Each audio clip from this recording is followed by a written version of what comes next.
Hello and welcome to the Annie Altman Show, the podcast, Season 5. Welcome to the 8th episode in the Compassion C series.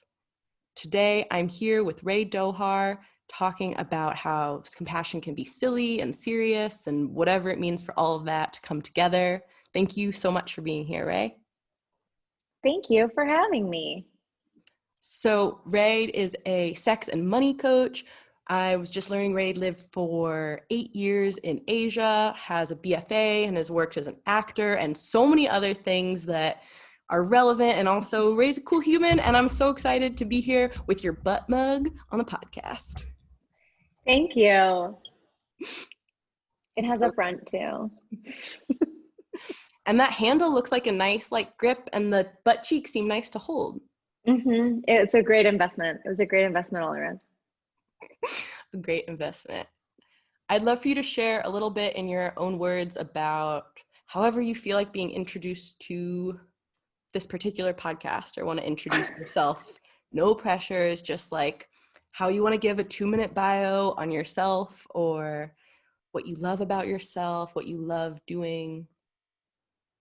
Okay. Yeah, I'm Rae Dohar. I'm a sex and money coach. While I have lived in, it depends on how you count. I've lived somewhere between 7 and 11 countries. It really depends on what you consider really living somewhere versus studying somewhere, if you have a discrepancy in that.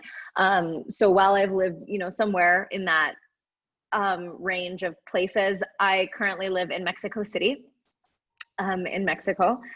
And yeah, I coach on sex and money, and that is really born from, I really like to think about and speak about things from a pretty atypical aperture. It's just sort of how my mind works. My mind sort of works in the but this is missing, and why is nobody talking about this, and why is nobody talking about that? And I think that I have a really strong sort of rebel archetype.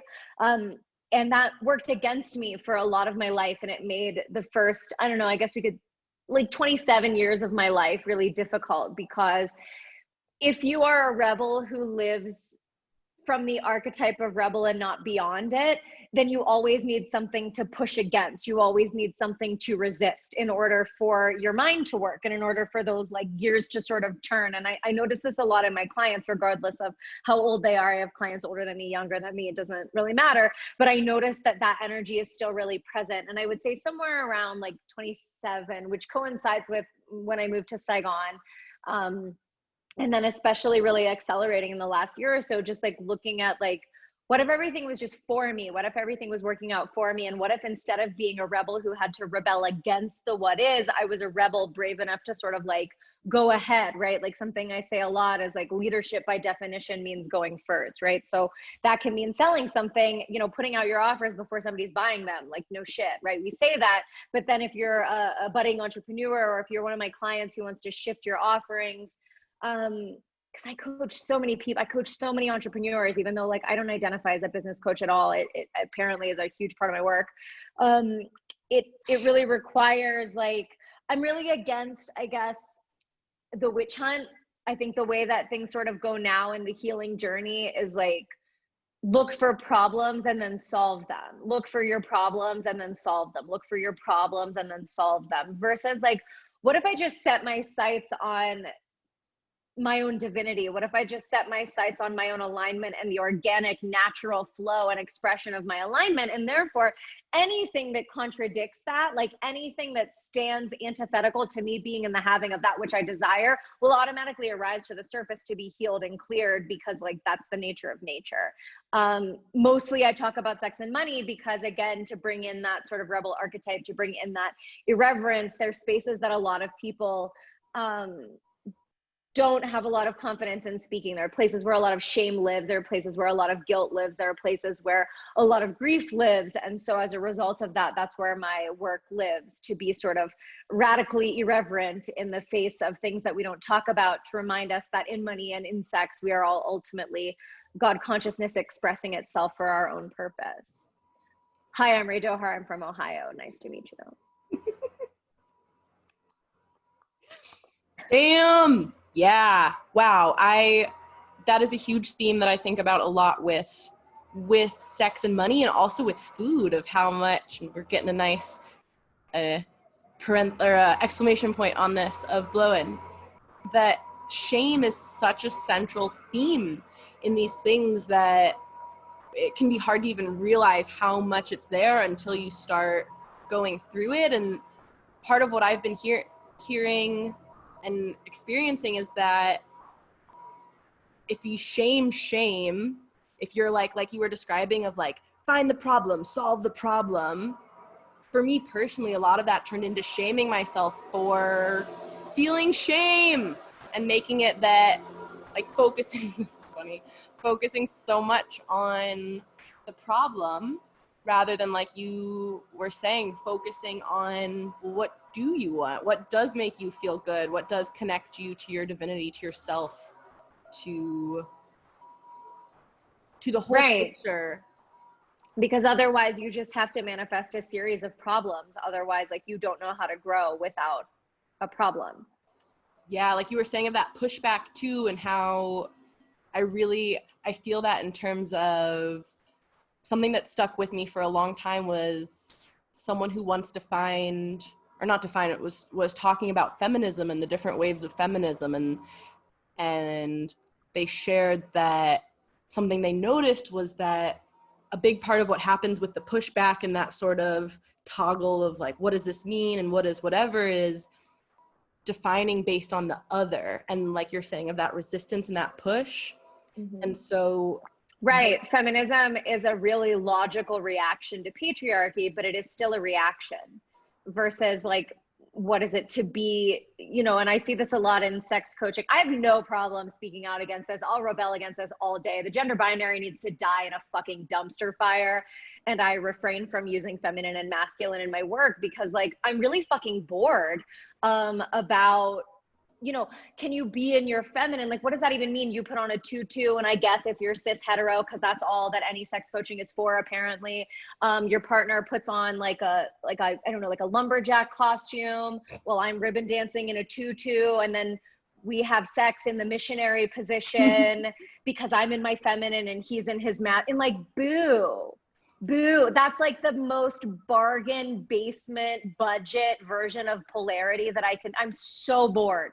I'm so bored of that. So, like, I mean, I also, though, think that we have to stand really clearly in spheres of consciousness. If I am speaking to a group of people, let's say I am speaking to cishet men who are awakening to their own journey, their own desire for equality, like, I will self-identify as a feminist in that context. I do stand on the shoulders of those women and femmes who made things possible that are possible now. And I want to take a moment to honor that deep reverence. That said, in my own practice, in my own healing, when I am bathing in the glitteriness of my own energy, it's really born of me just being more myself, not necessarily me just being more feminine or me living in reaction to the masculine or reaction to the patriarchy. Totally. Oh, I want to hear more too about the dying of the binary and also the accepting, like you were saying, not pushing back, and also saying, well, hold on, can we question this? Can we learn from this? Can we expand past this? Because part of what this person said when they were talking about feminism was that how the masculine, for that archetype, was defining itself based on what it was not. So rather than this one concept of masculine to say, oh, well, here's what I am and here's what this means to me, it was based on, well, I'm not that thing, I'm not that other, rather than, well, hold on, maybe we can all embody all these characteristics and we're using these labels because we haven't moved past them, we don't know what to say. Like, who cares, right? This is the thing. It's like, now we have these, like, I guess they identify as like neo-tantra teachers who, have had varying degrees of actual context with tantric teachings and Asian cultures and philosophies, which is like its whole other thing. But it's, we want to talk about, like, the modern, there's so many ways in which, as we step into our collective wokeness, right? That we break apart all of these binaries and we're like, oh, well, you don't have to be you know, this gender anymore. You don't have to be this sexual expression anymore. But then we get down to these teachings and people go, well, when I'm saying masculine, I'm talking about, you know, an energy, right? Like this can be like anything or anyone. And it's like, you spend so much fucking time explaining to me what it is that you've literally now just described everything in the entire universe. And it doesn't make any sense and it doesn't have any meaning anymore. But you don't want to use, so for example, like you don't want to get specific about what it is that you're actually talking about. So for example, I've had a client come to me and like, blessings to this client. She's a beautiful woman. She is straight. She's in a marriage with a man. And she was saying, she was like, well, my problem is that when my husband comes home from work, I'm too much in my masculine and I get really upset because I've been at home all day and I want this like activity. And then he wants to sit down and he doesn't want to be in his masculine and I'm too much in my masculine. And so I get really upset and I yell at him and we get into these fights. And I'm like, that doesn't sound to me like you're in your masculine, air quotes. That sounds to me like you're verbally assaulting your partner. And that's not a masculine trait. That just means that you need to like learn how to speak to your feelings in integrity and not allow them to build momentum to the point that you lash out as the worst version of yourself, which again, being the worst version of yourself and speaking violence into existence is not a masculine trait. So I think that really it's like maybe those, I think that they do mean something. And I think that the paradigm of masculine and feminine means something in the same way that corded telephones or dial-up internet means something. They were inventions that reflected the consciousness of the people on the planet at that time. And we have evolved. And just as I would laugh at a dial-up modem, though I can respect that it got us to where we are, I can laugh at the masculine and feminine archetype and realize that like we are limitless in our expression, and to try to divide categories in these two buckets, really, I think at this point in our evolution and in our consciousness does us more harm than good. Also, it's boring. Yes to both of those, and also to the sciencey side when people are like, oh well, this is getting too woo woo, or how can you say it's a spectrum? I like to point out to those people, or come back to, even if you go to this very reductionist biological definition of things, which again is one definition, there's more than just XX and XY chromosomally. There's literally right. On both the teeny molecular and the biggest spiritual whatever level. It's like you're saying, it's boring too. It can really box people in, and also like you're saying, and I'm glad you brought that up too, of I'm like talking about how you will identify based on who you're talking to, or how to show your reverence and your gratitude to how the steps of history go, and that different movements, different sort of understandings of all of these things in some sense do have a sequence to them. I feel like a lot with different queer rights and different, all of like looking back over civil rights of especially things with sexuality, how if people had been talking, like there have been people who since before there were words who identify as all the different things that now people are having different words for. And on a big public sphere level, it makes sense to me in terms of the building of first people, for the whole mass of humans being like, well, hold on, maybe there's gay people, maybe there's bisexual people, maybe there's pansexual people, maybe there's people who identify as non-binary, and seeing the progression of it that sort of makes sense from this logical side, whatever that means, of people Well, it makes needing sense to... from the aperture of the witch hunt. Ooh, say more. It makes sense from the aperture of like, we're looking for the next problem to solve. Even those with whom I identify, you know, like I would say that I was like a part of that community, or I was an ally of that community, or whatever it is, in those different contexts. Like when you live from the space of the witch hunt, which is to say that you also live in a paradigm of scarcity. Now, why do you live in a paradigm of scarcity? Obviously, because if you're a fucking marginalized, traumatized, oppressed population, then you will live from scarcity, because that's the way scarcity behaves. So again, blessings to all those who are activists who do live from, you know, let's look for the next problem to solve, though their intentions are very high-minded, like blessings, because of course, like if you are experiencing or have experienced trauma, marginalization, oppression of your identity, or of your, even of your physical body, then you will think from the mindset of scarcity. Like that is the way that scarcity thinks. That is the way that fear thinks. And so it's like, we're always looking for the next problem to solve. Well, the next problem to solve is, okay, so we gained momentum with some gay rights. Okay, well now we can show more of us, because we're not inventing non-binary people. They've existed since people have existed, right? Like we're not inventing the trans experience. The trans experience has always existed, and everything in between, as it is consciously evolving, but as it is also evolving in juxtaposition with the different kinds of injustice that are present. And it's the way that like a virus, a virus attacks a species, and then like the immunity of that species evolves, and then the evolution of that immunity creates another virus. And so it's like, so it is, this is the nature of nature, right? That nobody is saying that like it isn't. It's just that like the one thing that isolates humanity in its experience is consciousness, right? And existence is predicated on consciousness, right? If a tree falls in the forest and nobody hears it, does it make a sound? No, by definition, it does not make a sound. It's science. In order for a sound to exist, by definition, it has to be heard, it has to be perceived. Similarly, life doesn't exist without a conscious observer, right? Like if none of us were here to watch it, it literally by definition wouldn't exist. It doesn't mean like, oh no, it would exist and we just wouldn't know about it. No, bitch, it just would not exist, because that's what existence is. Existence lives at the intersection of itself and conscious observation. So from the aperture of conscious observation, where everything is possible, we understand that we can put our attention on anything that we would like to see. So we can continue to put our attention on what it is that we want to grow against, or we can decide collectively, now that we've gained enough momentum from the witch hunt, blessings to the witch hunt, that now we can evolve collectively and just start to decide what it is that we are based on infinite possibilities, rather than as a reaction against what we've seen or how we've been oppressed previously.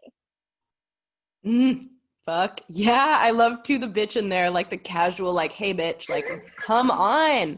And I'm glad you brought up consciousness too, for the 10 C's of the humanity, and me giving some structure to say, well, hold on, how is duality real and not real, and how do I let go and accept, and all of the things. That consciousness is the first C. We got to start with our awareness.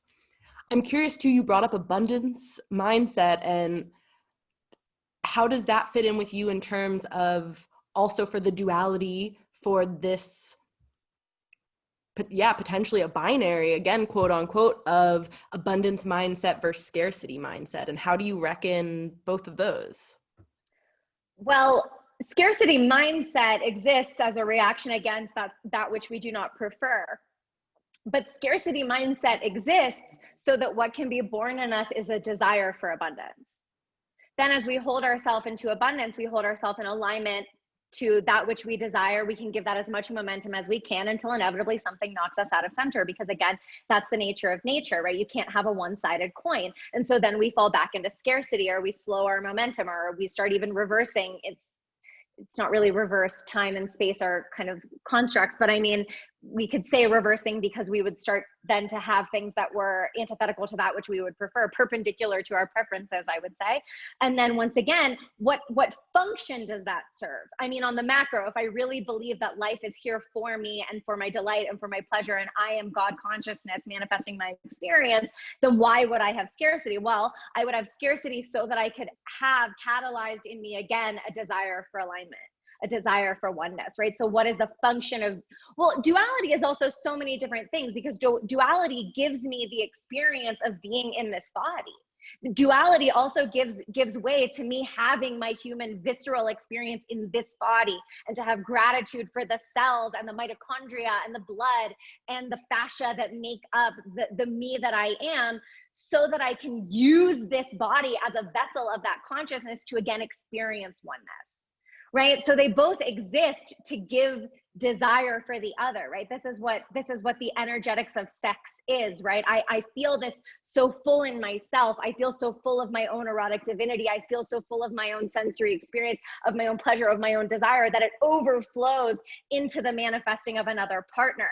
And this manifested other partner and I exist as these two entities who then come together to experience the unity of God consciousness that is sex, or the energetics of sex, which does not have to be sexual penetration. If you don't have have a partner, the partner that you manifest or the overflow that you manifest could be a creative project, could be a different kind of community. If you are asexual or demisexual, you're not held apart from the energetics of sex, right? So it's like all of these things live in opposition to the apparent opposite, air quotes, so that we just have a desire back to wholeness. So that we have some fucking drama down here, right? And we're not just all just one, because that's boring. We get to have all of it, and every moment that we get to have all of it, we get more opportunity to say like, yes, I want more God. Yes, I want more consciousness. Yes, I want more textures of this human experience. I am never held apart. I am always held as one, right? And so on and so on and so on. Did that answer the question? I'm not sure. I loved it. I loved it. The term embodied spirituality keeps coming up in my head, and how that really seems to weave into the coaching and the things that you're doing, and how you're using your experiences for your practice to, rather than this like, oh, well, I'm just going to be in this philosophy realm, or, oh, I'm just going to be in this activist witch hunty, which I love that as a phrase realm, to say how do these both exist? How do we acknowledge this? Well, they have to, right? Because if I were they do. only on the front line, if I were only marching, if I were only in protest, if I were only, right? So we also have to like pay respect to the Black women and femmes who gave us the radical self-love and gave us the self-care movement, right? Like all of these things are intrinsically political, because political activism without the self-care component is not sustainable, is burnout, is oppression, is a violence against the self in your hopes that it will somehow yield to benefit for another.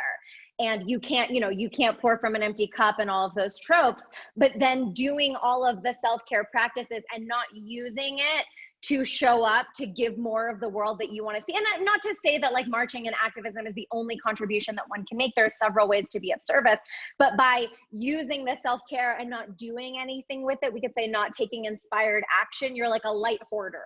Like instead of a light worker, you're like a light hoarder. Like you're abusing the light welfare system, right? So they're intrinsically designed to be, I fill myself up and from that overflow, I make a better world. I fill myself up and from that overflow, I make a better world. Like that's how it's built. They're built to be like, they can't possibly be in contradiction or in opposition because they exist together. Yes. And I definitely hear this with people when they talk about manifestation, where I'll notice, or my ego will get triggered by feeling like people are really on one end of the spectrum or the other of, oh, manifestation is sitting and visualizing and just all of these very internal practices, or, oh, manifestation's all action and do the thing and motivate. And okay, again, how do you reflect and act, and how do they both interweave? And also, I find that if people are getting success, if people are yielding the results that they desire, but they speak one what appears to be extreme versus the other, it's because one came more naturally to them. ooh, like So the person that says it's all action was probably a very contemplative child, is probably a person who visualizes very easily, and from that space they had to work to learn how to do the action.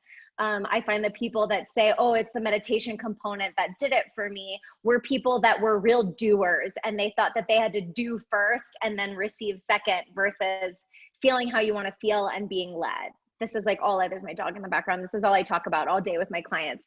They come to me, literally, it doesn't matter what problem it is. It doesn't matter if it's in their business and their money and their sex. It literally doesn't matter. I'm always like, so have you tried feeling how you want to feel and being led? But it is both. And if you're getting results and you think you're only doing one, I would offer, to sit with it, and probably the other one came more easily to you, which is why you took it for granted. Anyone like listening. Yeah, that's a really cool reflection of that too. And then people finding their own sort of equilibrium or balance or sustainability in this human suit of, okay, well, I need some more practice and learning with this other part, without the conscious recognition a lot of the times, until they talk to a coach or someone about it, of, well, maybe that's because this other thing came to me more easily, so I didn't need to put as much attention. Yeah, right. Like if it's working for you, it works. If it's not working, it doesn't work. I don't know. Like, I'm not here to gaslight people. If you have the money you want, if you have the business that you want, if you have the relationship to your body that you want, if you have the partnership that you want, if you have the sex life that you want, then it's fucking working. Keep doing it, right? Like, whatever guidance you're getting, listen to it because it's fucking working. If it's not working, though, it doesn't mean anything about your worth, your identity, or the validity of your desires, but it does mean that something you're doing is not working. If I gave you a running protocol and I asked you to complete it over the course of 6 weeks, and at the end of 6 weeks, you didn't get any better at running, well, maybe you were the special, unique failure who broke the universe, or maybe the protocol I gave you was not viable and we should replace it, right? Like, that's it. And so I think a lot of people who come, because you and I both have a background in yoga, a lot of people who come from yoga, especially as it is in the West, is really violent and hierarchical and really aims to gaslight people and to tell them that if you're not achieving your goals or if you're not improving, that it must be some egoic thing in you that needs to be stifled, rather than, well, bitch, if I've been doing the same thing every fucking day for a month and I'm not any better, it's probably because what you're teaching is not a viable teaching thing. So I just say that because I think one of the things that's really important, especially in my work, right? Because like, one, clearly you talk to me like, I'm not going to bullshit you. I'm not going to like sit and placate your pattern. I'm going to tell you how it is. But it also means that in the hands of a disempowered individual, I'm a fucking steamroller. And so I can't take those people as clients. And I speak very clearly and very specifically to self-empowered individuals who can identify what is and is not for them, because so many of us come from this background where we've been gaslit and we've been told that we're wrong in having our desires, or it's our fault that we don't have our desires, or that the absence of our desires means something about our worth or identity or the validity of those desires. And like, I'm just here to say that that's not true. If what you're doing is working, then it works. And if it's not working, it doesn't mean you're unworthy. It just means what you're doing doesn't work. Damn, again. And I love that for such logical loving, for again, having it all, having space for all of the parts and all of the textures and things of consciousness. I'd like to go back to a point you said about violence against the self, because I heard that kind of come up in some of that last part too, of how shaming and guilting and gaslighting ourselves because of parroting things we've been told and all of these things, then it is a form of violence. And I really appreciate you using that word specifically for it, of harm. It's a type of self-harm. Yeah, holding yourself. So I think the first time I said it, we were speaking about activism and like feeling like I constantly have to be out there. I constantly have to be giving. I constantly have to be fighting. I constantly have to be seeking to push back. It will deplete you. And this is a violence against yourself. Putting a cause before you, putting a relationship before you, putting your job before you, putting anything before you is not selfless. It is violent. The only way, right, in order to be of service in a way that is lasting, in a way that is sustainable, is to be that way from overflow, to express from that overflow. If you're not doing that, then even if you have some kind of benefit, like even if your burnout and overwhelm has caused or catalyzed some kind of benefit for other people on an energetic level, the people watching you, and there are always people watching you, whether it's our next generation, whether it's your peers, whether it's other people who are inspired by you, who look up to you, you're paving that unconscious neural pathway that says, in order for change to happen, I have to deplete myself. And that's a scarcity mindset. It's saying there's only so much good to go around. So the good can either go to me or the good can go to the cause, versus understanding that light is light, just like with candles, right? You can light one candle and then light all the candles, right? It's not, you see, it's not like the candle goes out when I light another one, right? It's like, it's infinite in terms of its multiplication, and the only limitations that we put on it are of ourselves. And so does it make more sense to hold like me and the cause and pour the one source of energy back and forth until it eventually just dribbles all over the desk? Or does it make more sense to just understand that more is coming and to be available to the flow, so that both quantities, both entities can be full at all times, right? Like, surely the second one just makes more. This is the thing, right? Like, people sometimes new to me clock me, say that I'm woo-woo, which I find absurd because I won the physics Olympics in high school. Thank you. Okay, I really just have to admit this. Kara Granito's dad helped us with that Bolsa bridge, and he is an engineer. But a lot of other people's parents were helping them, so I still take full credit. I'm not more woo-woo than I am anything. If I worship anything, it's the scientific method, which says that like I hypothesize something, I act it out, I repeat it, and then I record the results, right? So like if this shit didn't work, I wouldn't be telling people to do it because I don't care what's woo-woo, and I don't care what's science, and I don't care what's philosophy, and I don't care what's new and old, and because what even is time? I literally just care about what works. I don't really experience myself as that woo-woo. I experience myself as somebody that's like measuring progress in my life and the lives of like dozens of other people. And if the shit was just like fake, I would find something else. Damn, I love and appreciate the passion too, and the focus on what works, what is the feeling, what is the physical, tangible, how are these all going together, and having that be at the forefront rather than it, and not even the like worshiping the scientific method as much as the doorbell is ringing. Okay. We have to take a pause. A cool moment, a cool timing. Pausing the podcast. What are your thoughts if you're listening about this? And when Rae comes back, I'm going to ask about sacrifice and selfishness. So I'm curious what your thoughts are, people here in this intermission, about what those words mean and how those concepts come up and come in here with all of this and all of these programmings. And also maybe you're like me and you really needed and appreciated that reminder that if you're putting the thing ahead of yourself, then you're only encouraging other people to do that too, which, well, I've done that is not what I have done the thing of putting something else in front of me.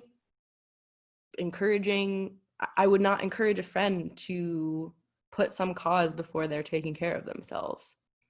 So when Rae comes back too, we'll talk about where does that come from? What is that shame to say I'm not allowed to take care of myself?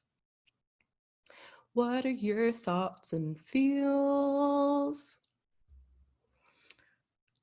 Also, we'll go into compassion and how that connects with consciousness and how to be compassionate with all of these things that come up that say, maybe this is part of our human suit experience. And instead of the witch hunt, I'm really into that phrase of what if I have compassion for all of the things that are arising?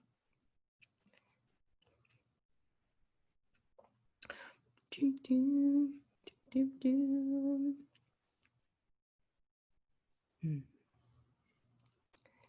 And let's use this too as a moment to check in on feels. You're back. I'm back. Hi. I apologize for any sound in the background. No, it was muted in the video. It was perfect. And it was nice to have a little pause and intermission. I got to talk. Because I talk really fast. I do. Oh my God, you talk so fast and I love it. And I'm also like, part of me is like, I need to be taking more side notes here. And then also I'm like, let it absorb in. It was, that ended up being a really ideal pause moment to let me be like, okay, where do we go?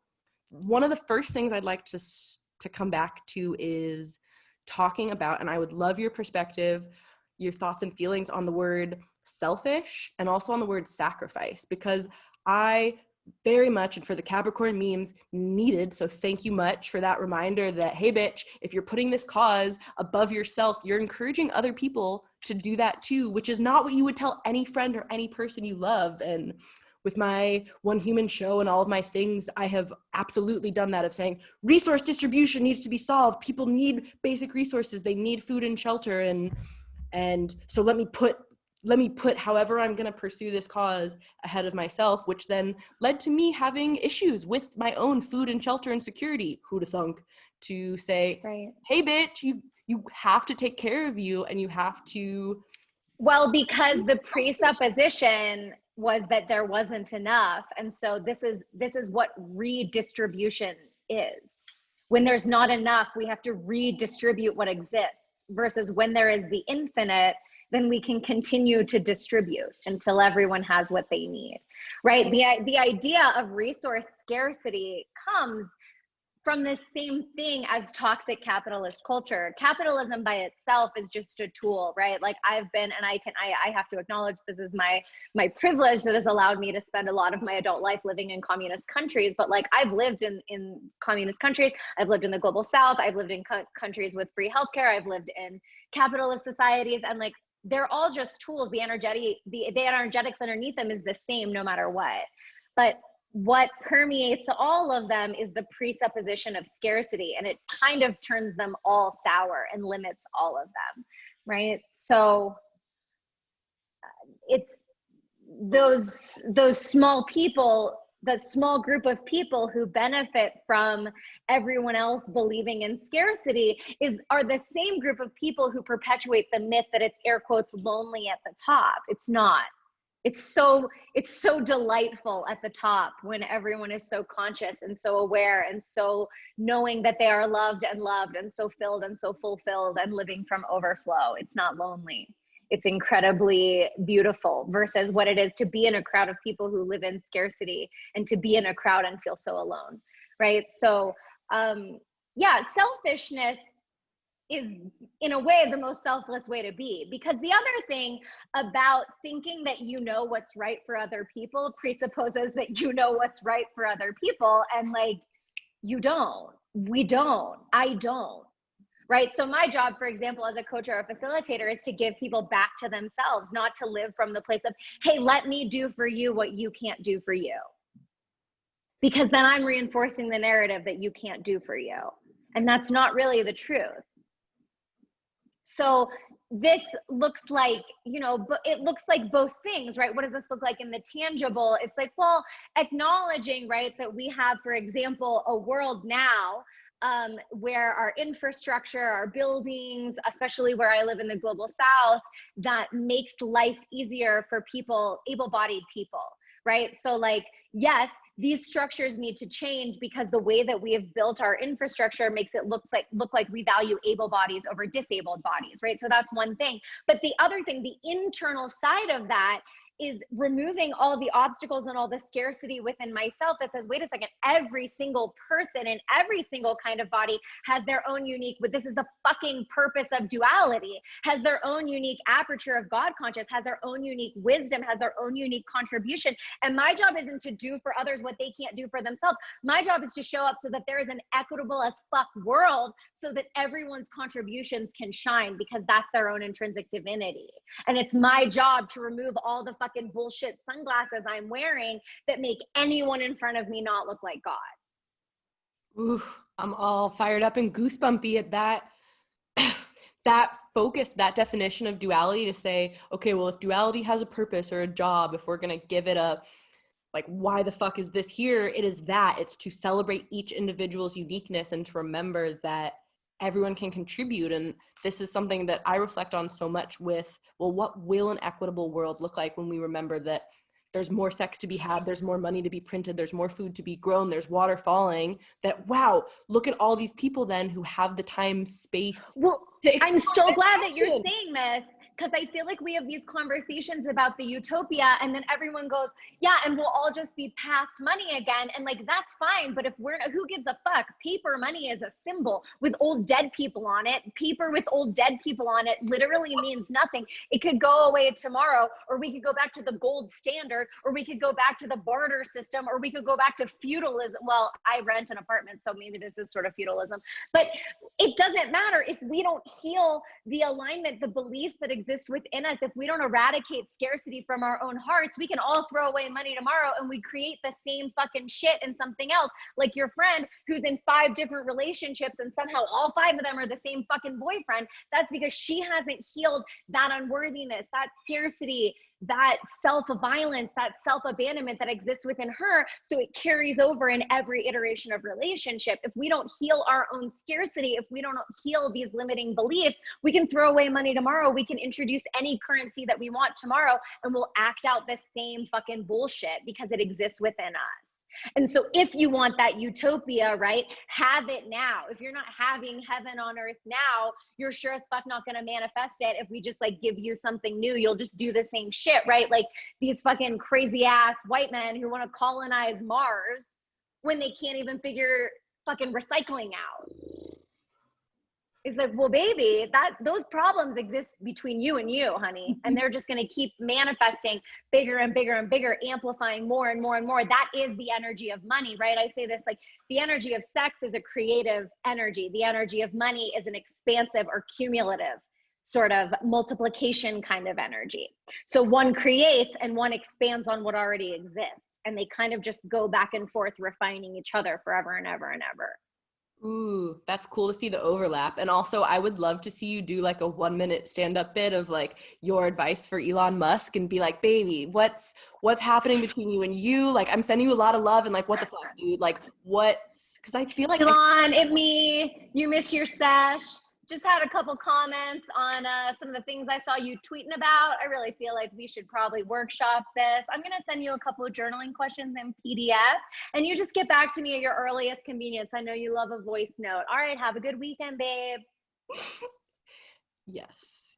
And starting with that you and you, this feels like a good time too to transition to this particular C theme of compassion and how, what does that word label mean, and how does that fall into being kind to ourselves and noticing when we're being violent to ourselves, and how to learn and create new neural pathways and spiritual pathways, and also, like you're saying, which I so love, what's actually working, what is working for how you feel and you feeling close to yourself and aligned with yourself.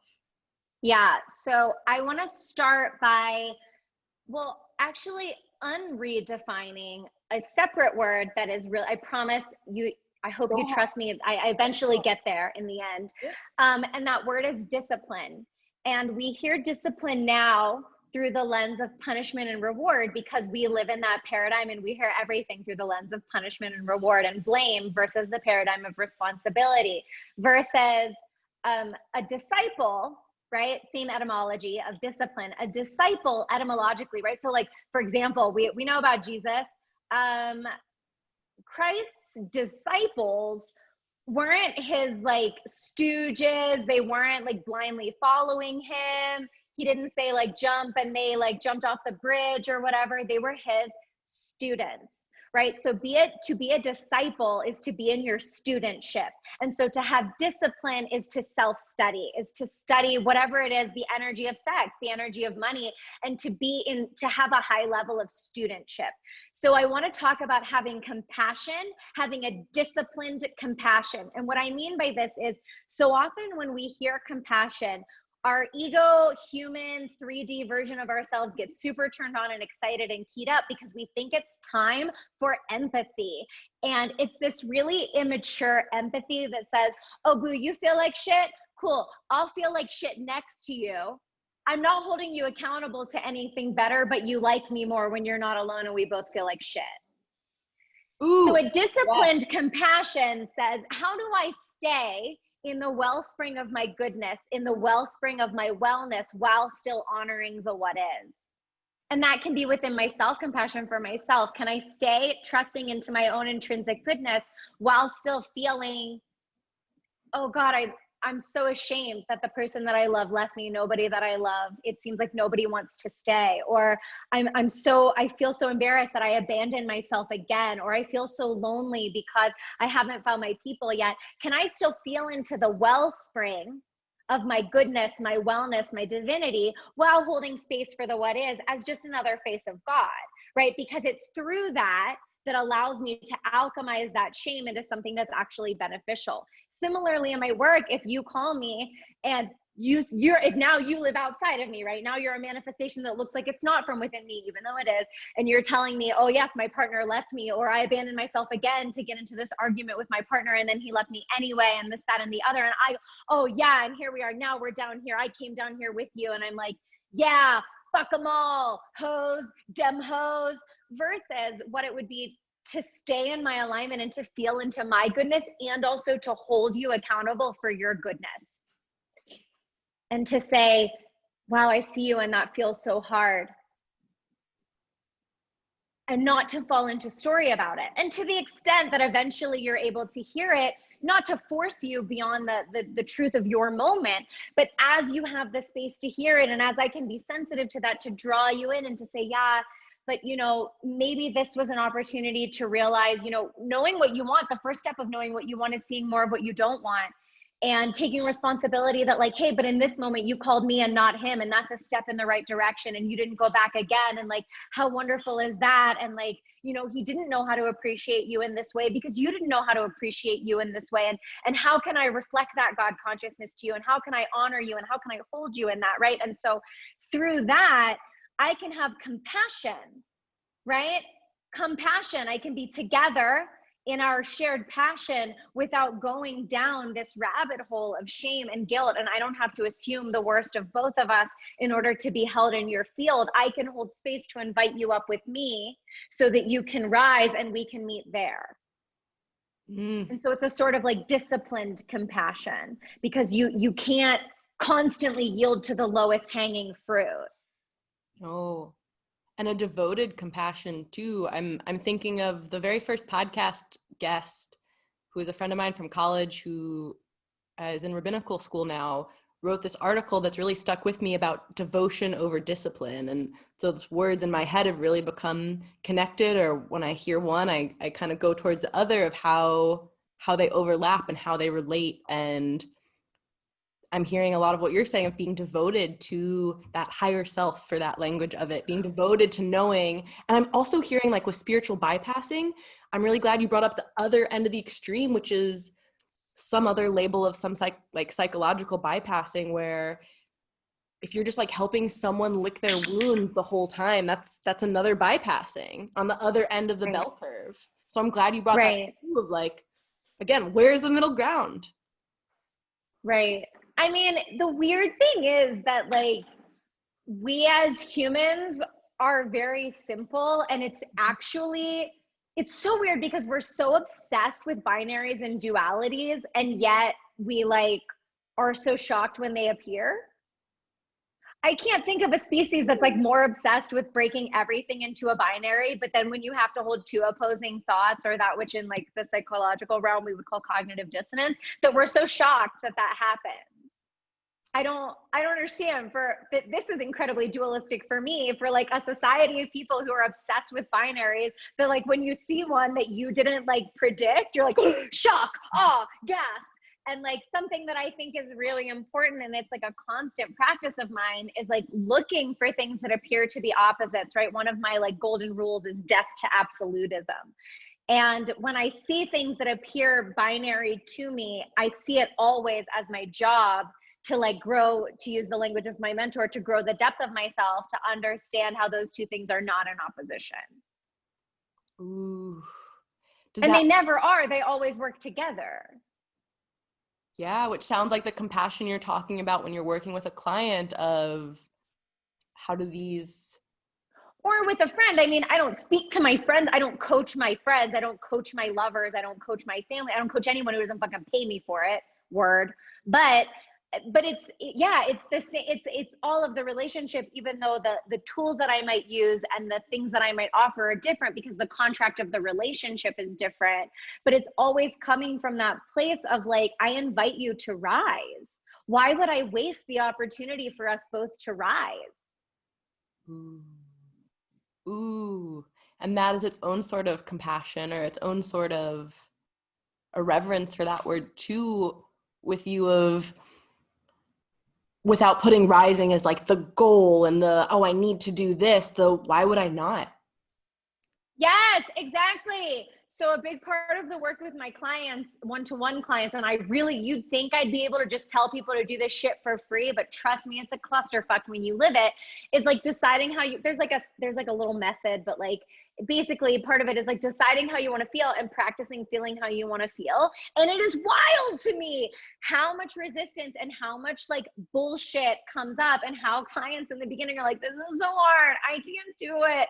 When am I doing it? Or I had a client that was like, I love making sandwiches. Can I do it while I make sandwiches? And I was like, well, you can do it in your meditation and you can make sandwiches. And she was like, wait, so I have to do it twice? And I was like, wait, so why would you have to feel how you wrote on a piece of paper that you wanted to, I didn't decide how you wanted to feel. You decided how you wanted to feel. Why would that be something that you have to do? And it's like such a clusterfuck to just get people on board with feeling how they want to feel. But it's that same story that you said of like, oh, well, I have to. And it becomes that good vibes only, or the only thing that makes me worthy is when I'm emotionally regulated 100% of the time. And that's not true.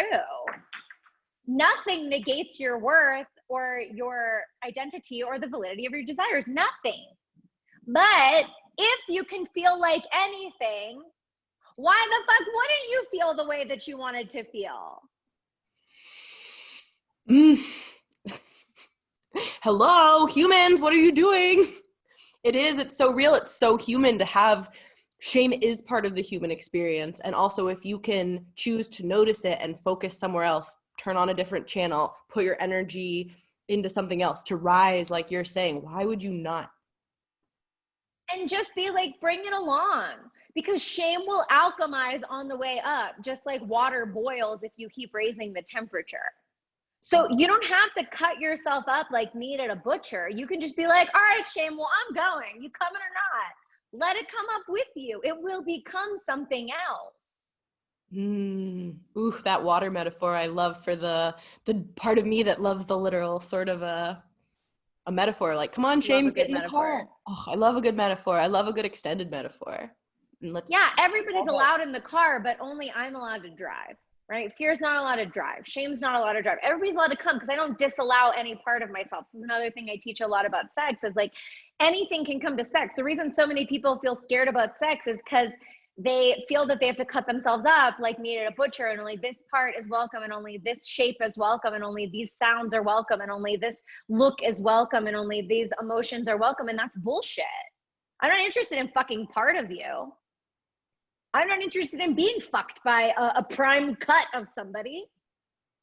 That's not what I'm here for. Bring it all, because if you bring it all, the more you bring, the more there is to alchemize. The more is returned to sender, the more is offered, right? And so if I bring it with the highest intention, it will be alchemized for my highest good, right? So just bring everything. It's just only you get to drive the car. Yes, bring the silly and bring the serious, and bring the everything is duality and nothing is duality, and wait, I have these desires to make categories and also fuck categories. I want to rebel against them, and it's all there. Why not? Again, like, what? Are you confused by that? This is like people on dating apps who are like, I don't like people who use filters. What, are you confused? If I wear a picture with dog ears, I show up to coffee and you're like, oh, I was expecting the dog ears. I'm so shocked by it. Like, are you confused by two parts of you that aren't congruent all the time? Like, is that your breaking point? Is that the hill you're going to die on? Like, come on, you can handle it. You can handle a little complexity. I'm like picturing someone showing up with ears on, being like, congruency is like a really. I saw that you didn't like filters and I wanted to deliver. So here's my people pleasing coming out to whatever things. Just like, maybe, they're just a person of high integrity, and they're like, I wanted to deliver on my promise. I do have these ears now. Yeah. They like bring a couple different pairs of ears to like change the filter and like change their, gotta be on it.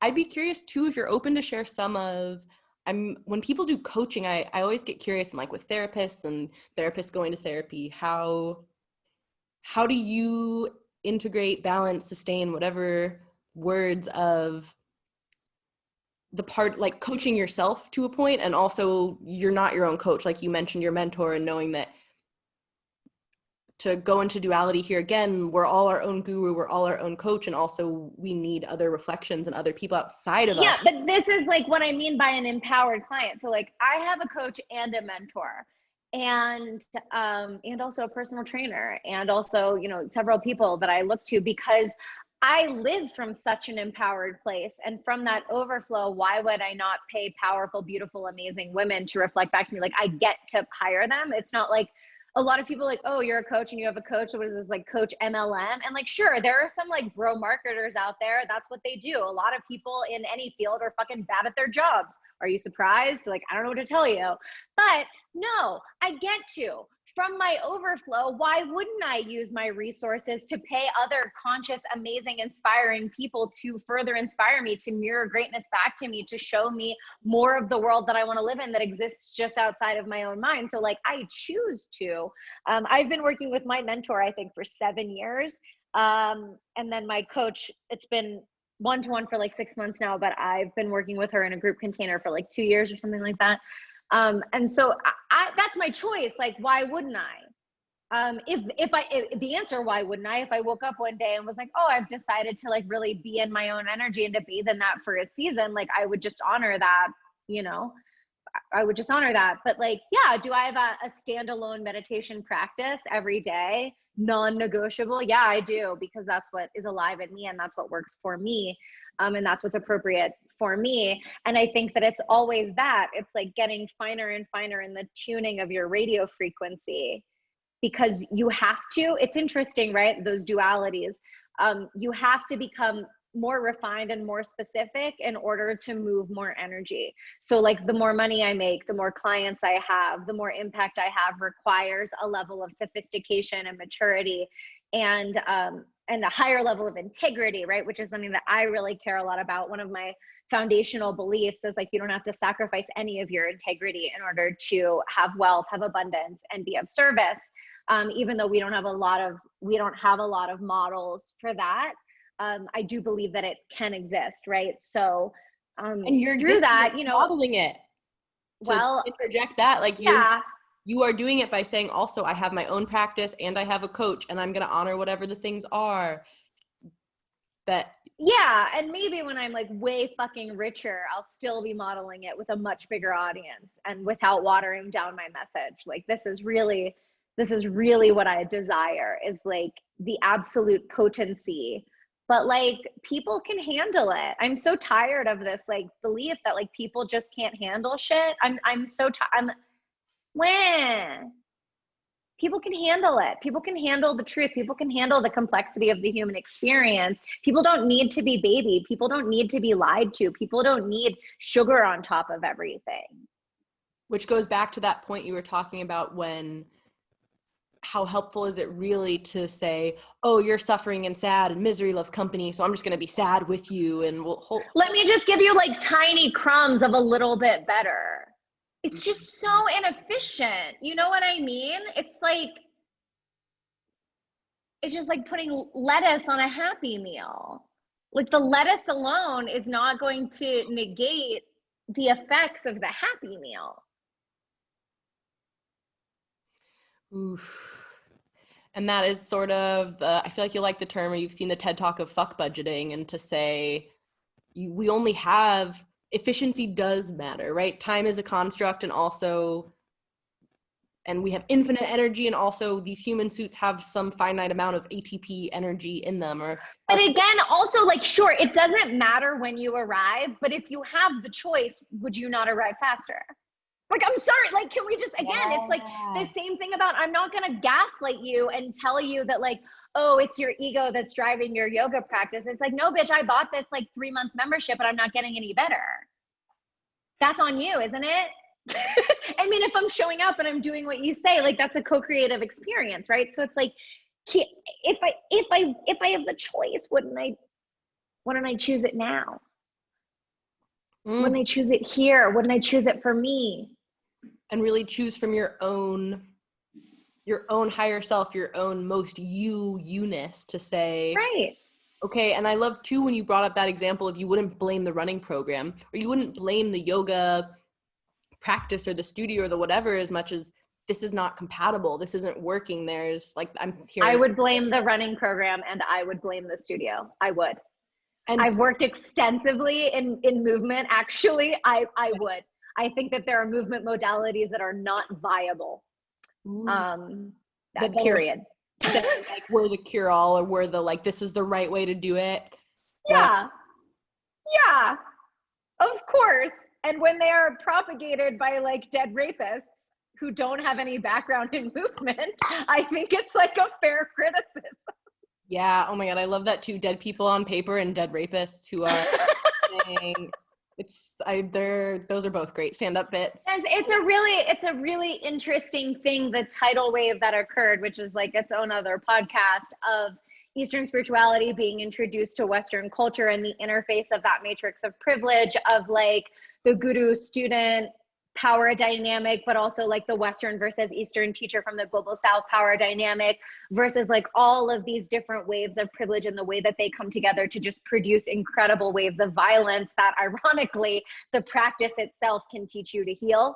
But I do think, yes, to be clear, that is what I'm saying, that sometimes your coach is just talking bullshit that's not true. Sometimes your yoga teacher doesn't know anything about movement. Sometimes your personal trainer is not good. Yes, that is what I'm saying. It's not that it's not, I mean, maybe sometimes it's not compatible for you, death to absolutism, but also sometimes it's just not good. I want to be clear. I mean, Capricorn first, human second. Sometimes things are not good. Thank you. I needed that. I was getting into my spiritual bypassing of like, well, if I'm Zen, I have to take, and that's some of my own extremism of, well, if we're going to have responsibility, like you're talking about, of self-responsibility, then I know I've taken that to an extreme of, well, I'm responsible for all of the things. And so rather than. Yeah, but ultimately then, but this is to that, I would say, then what you are responsible for is staying in the room with a violent teacher. Ooh. Right? Yeah. Is the same, right? When I speak about, you know, leaving a relationship that's no longer aligned for you, is it your fault that your partner is violent towards you, that like speaks ill of you? Absolutely not. But at some point you take responsibility just for being in the room. Do you deserve it? Absolutely not. Is it your fault? No, it's nobody. It's not. The fault doesn't even exist. The only thing I can take responsibility for is me. If I've been practicing this practice 6 days a week for however many weeks and I'm not getting any better and my hamstring is ripped and my teacher just keeps telling me that, no, it's my ego. It's not, you have to be responsible for yourself. My teacher is gaslighting me, and therefore I need to be responsible in my own sovereignty to say, no, I know my body better than this person. I've chosen to stand in a room where I've given blanket consent to a person with a piece of paper to touch me, to know my practice better than I know myself, to know my body better than I know myself. And I'm not getting any better at knowing me. And at some point I have to decide that this isn't adding up. So you're not responsible to make a broken practice work, but you are responsible to get the fuck out of there and find someone who can teach you. Thank you for that. I needed to hear that one. And boundaries, having the bounds to say things are allowed to be bad, like the same as if everything was good vibes and there would be no bad vibes, that we are allowed to say, no, that's bad. That doesn't work for me. I don't want that. No, thank you. Sometimes shit's just bullshit. Now, if it's a reflection of the consciousness you have at that time, it might be exactly what you need to get you to the next level. So something that was medicine in one season will be poison in the wrong season, right? If you take an antibiotic when you don't need it, you're just going to get a yeast infection. But if you take an antibiotic when you really need it, it's going to save your life. So you can get something great out of something that is bad. But like, I could still look at something and be like, no, it just doesn't make any sense. This is not news. This is not science. No. And in that, the yoga is a great example of that too, of like, my hamstring is torn, my practice is not different. Like, it is, we are in these very. And they're like, no, it's your fault. But the only thing that you can be responsible for is showing up to a practice that is an hour of seated forward fold 6 days a week. And your hamstrings aren't more flexible. Like, your low back hurts. I wonder why. Ooh, the theme of selfishness I'm really hearing come up again, and I'm sure I'm projecting a lot of my own that insecurity to say, and that sort of inadequacy feeling, really more than insecurity of, yeah. Well, it would be this is the beautiful thing about money, though. This is what I love about bringing money to the yogic practice as an example, because I get to say, bitch, I'm paying you, right? So when I was a yoga teacher, I didn't call people my students. I called people my clients, because when somebody is your client, you serve them. It's my job to use yoga poses to make you better at yoga, because that's why you're here. If I'm not giving you things that allow you in the implementation of, now obviously you have to implement them. If you don't do anything I say, then we don't really have like a fair thing here. You're just throwing money into the void, and like, that's fine. But if you're doing it and you're not improving, that's on me. That's my job to know how to figure that out. And you are paying me. So this is where it's not selfish to get what you pay for. It's what money does. Which again is a very logical loving of, this is what this tool is that we're using it for, and this is how we create these boundaries of responsibility, and what is the tool, what is the practice, what is, again, like which I love, because I'm not hearing you being like super addicted to outcome, or like it's all about the results, and still saying, if we're experimenting through our life, then the outcome is relevant, that it does matter of what is happening here. If it's what you want. Like, look, so I have a personal trainer, and like, I don't make the kind of like gains or progress that maybe her other clients make, because I don't have those goals. I'm literally studying from her, because I became very interested in the biomechanics of weightlifting. Now, every week that I go in, do I make progress? Sure, but it's not to the same extent, and I'm significantly less attached to the results. As a result, I sleep a little bit differently than maybe some of her other athletes do. I eat differently, certainly, than some of her athletes do, because my interest in it is different. And the way that I measure my progress is different, because I am measuring the depth of my understanding and also my physical understanding more than I'm measuring just like measurable strength or like the typical outcomes.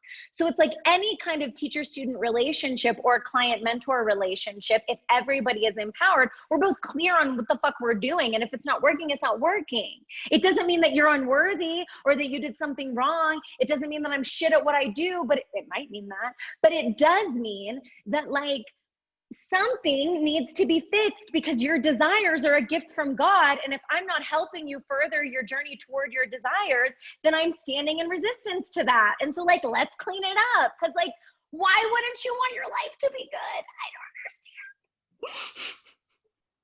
I would love to see you do sometime like the Abraham Hicks question talks, where like people come in and they like pose something, and you just like keep coming back to that same thing of like, bitch, why would you not want to be happy? Why would you not let yourself focus on that? What are you have the option to do this other thing. And again, To be come fair, back. they're really good questions. And anyone who is observing me ask these, even in jest, you should ask yourself these questions, because very often it will give you insight into what your beliefs are. They're not rhetorical questions. Why don't you want the money that you say you want? Why don't you want the relationship that you say you want? And I think that if you sit with that, you will find beliefs that are probably not true and antithetical to you being in the having of that which you desire. So like, they're worthwhile questions.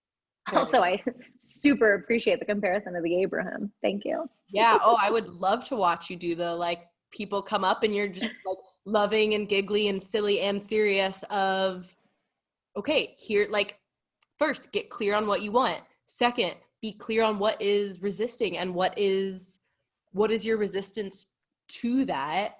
And 3, what are your actual actions? What are you doing? Wait, but can I just say, there's a 0 step. If that's step 1, 2, 3, there's a 0 step. And step 0 is decide how you want to feel and feel how you want to feel. The reason I say this is because, okay, so for those who have been interested in manifestation and it didn't work for them, right? This is where my whole body of work lives.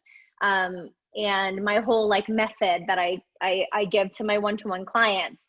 And the reason that I do it this way is because I started learning about manifestation or whatever, and something in my spidey senses told me like, oh, this is legit, except for when I approached it, nothing happened. And a lot of it was that like old school manifestation of like visualize the car and see the car and drive the car and whatever. And like, I'm not a visual person, and I don't tend to attract clients who are visually inclined individuals either necessarily. And it's really hard to feel how you want to feel, but it's even harder for me to visualize beforehand. And then what I noticed was the clients that I was drawing in, and then I experienced this within my own anecdotal lived experience, was that when I decided to start with my desire, it wasn't a real aligned desire. It was a wanting. And the difference between desire and wanting is one of them is an extension of who you are, and one of them holds you apart from who you are. So for example, an example of wanting is, when I lose the weight, then I will feel worthy. When I have the boyfriend, then I will feel loved. When I have the job, then I will feel successful, versus what it might be to feel successful now, and to feel worthy now, and to feel loved now, and to live from that place. And so the zero step is to decide how is it that you want to feel, and to allow yourself to feel it now, and to allow your desires to be born of feeling how you want to feel. Otherwise, there's a really high risk that you will just end up in wanting, and then offering a vibration or offering a thought pattern that actually like keeps you from having it, because you're not allowing yourself to have it now. Fuck yes. Thank you for bringing that up in a very clear description of it. And Abraham meets all the other kinds of, and I'm hearing also like the Capricorn memes too in my own hey there, you can like feel Hold on, somebody's at our door. Okay. I'm sorry. All good, we're taking a pause. Pause.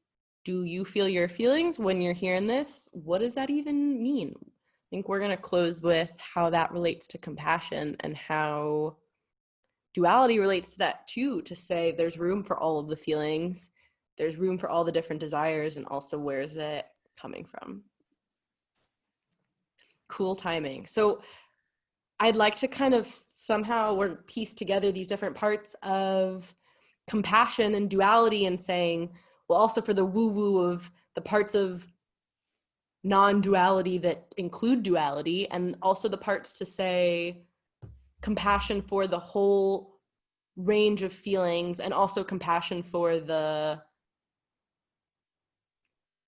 permission to have a preference, and a preference of how you feel, and a autonomy over where you want to give your energy. Yeah, it's not even just permission. It's like literally God-given. Like it's just so obvious to me. If I were to put 50 people in a room and ask 50 times, what do you want? What do you want? What do you want? What do you want? What do you want? And I pressed all 50 people to get more specific and more specific and more specific, there might be themes, but I would come up with 50 completely unique answers. So the things that you desire are for you. And if you look at nature, like nature doesn't waste. Like we don't have fucking tails anymore because we don't need them. We've evolved out of needing them. And yet we haven't evolved out of the mechanism that produces desire. So if you have desires and they're unique to you, and we haven't evolved away from needing it, then surely your desires mean something. Like, ooh, I like that. Is it's information. It is part of the light guiding you towards something.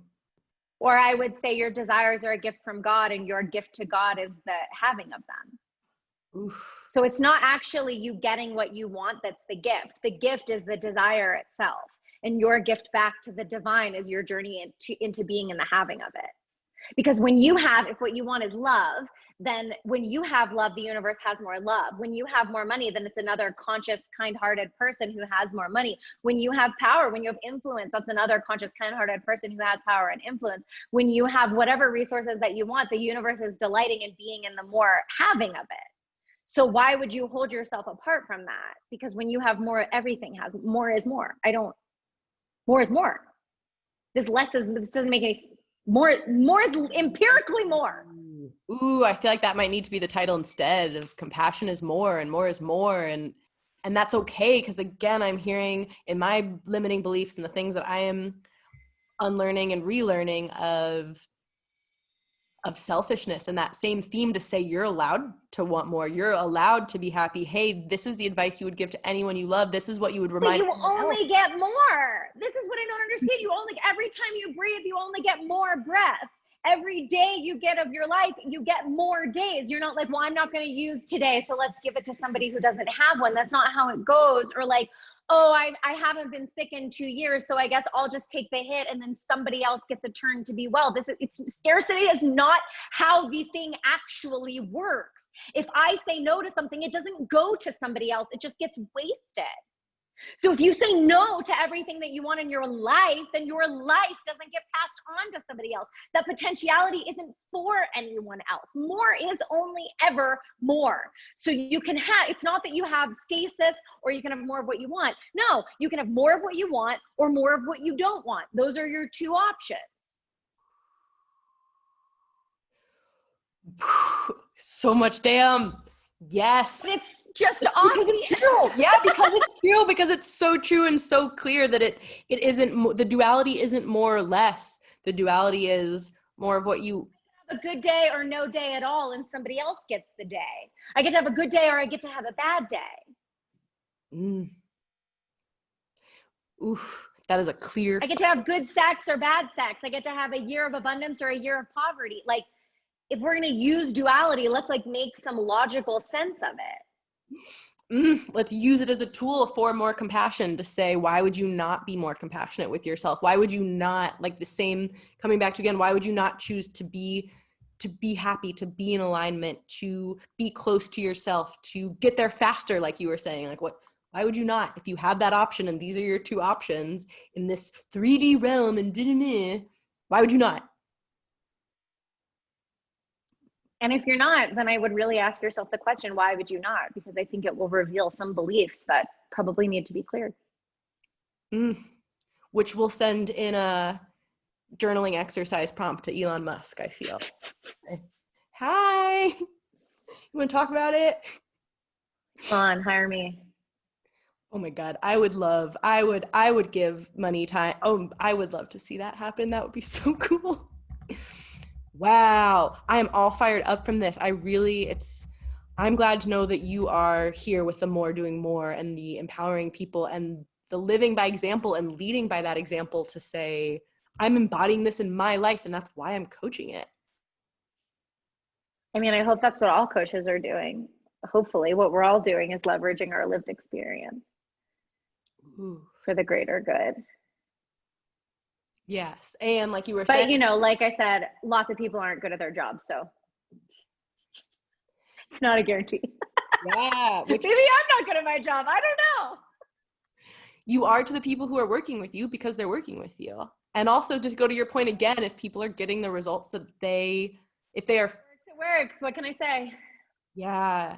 And that 0 step of first saying the feeling, having it be starting there, rather than, yes, what is working physically, tangibly is relevant, not as relevant as the emotion of it. And I think they're relevant. Yeah. Like when people are like, if it's working, they're the same, right? Because if it's working, you'll feel the way you want to feel. That's like how they're the same. It's like a chicken egg thing. Like you do start at that 0 step, and also it's reflecting. Yeah, it's cyclical. I mean, the process is cyclical. You decide how you want to feel, you step into how you want to feel, and then you're led toward your desire. Then you're in the having of the desire, and being in the having of that desire yields a new desire. And so you approach it from the space of how you want to feel versus approaching it from the space of lack. And then you're led toward that desire, and so on and so forth. The more and the more and the more and the more, and it keeps going. Yeah. That's going to stick with me for a while. And I really appreciate you sharing that with the podcast, of that type of duality and using duality as that tool to say, it is more, you have more breath, more days. So which way do you want to go? So much, damn. Thank you so much for your time and for sharing and for your passion on this, and for, wow. I'm excited to listen back to this one and get to, like, I'll listen back at like slower speed and be like, whoa, I missed that thing. Like, what about this thing? I missed that. Oh my gosh, there's like, For what it's worth, for everyone listening, and I do this too when I cue yoga. I'm like a ticker tape. I like never shut the fuck up. I talk really quickly, and there's actually a reason for it beyond my personality. it invites you into a space of your pre-agricultural humanness, which is to say like your wildness, which is to say the part of you that listens with your whole body, the part of you that moves before having to understand intellectually every single word that I say. So please know that I am speaking to a part of you that is shifting regardless of your intellectual understanding. Ooh, I And feel it it. is deliberate. Ooh, thank you for sharing that too. And I feel that. And I enjoy a lot of times with cueing and with flow of conversations where, yeah, it's a way to get out of your head of it, to say there isn't the space for these other thoughts or those limiting beliefs to come in there, because you're continually coming back to okay, are you breathing? Are you focusing on how the feeling It's is? to break out of the pattern of like, I need to understand in order to move. And like, we do this on our way to our desires. And yet, like, how many of you legitimately know how your car works? Bitch, how many of you legitimately know how fucking gravity works? And yet I don't see any of you flying off into space. We do things without understanding all the time. And yet when we want to move toward our desires, we tell a story that we need to understand in order to move. So the way that I teach, the way that I speak is very on purpose. That kind of rattles you out of that for a moment, and you experience possibility beyond an intellectual understanding, because an intellectual understanding is in fact not required. And if you were only moving from a space of your intellectual understanding, then you would be behind, because your intellect is informed by your past and your present is informed by your past. So if you're only like moving from the present, you're still already in the past, because what's manifest now is a result of the past. So in order to be in the future, you have to live past what you can intellectually understand.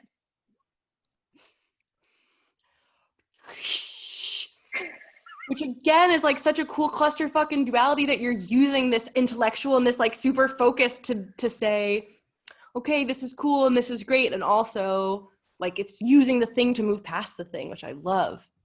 Mm. Ooh, ah! Okay, so I'll put all your stuff in the description box of the episode so people can find you on social media. If they want to work with you as a coach, they can continue to see how more is more continues manifesting. I also have a fuck ton of free shit on my Instagram and my Facebook group. So you never have to pay me. There's a bunch of shit for free. Any like recommendation you want to close with of something kind of maybe related to this episode or how you're feeling right now that you feel like would be really beneficial to someone listening? Yeah, if you just listen to all that, probably just lie down, take a nap, and let your nervous system process it. Okay, noted. I'll go do that. Me too. I have to live with myself, so I sleep like 10 and a half hours a night. You get to live with yourself. I absolutely get to live with myself, but it also means I spend almost half of my time processing what it is to live with me in the waking hours. Ooh, I feel that. Yeah. Ooh, you get to and you have to, and somehow they're both true because we're here in these human suits doing this thing. Mm. Thank you again so much. This was such a pleasure. I really appreciate it. And you. Me too, you. Thank you for tuning in, and thanks for being you.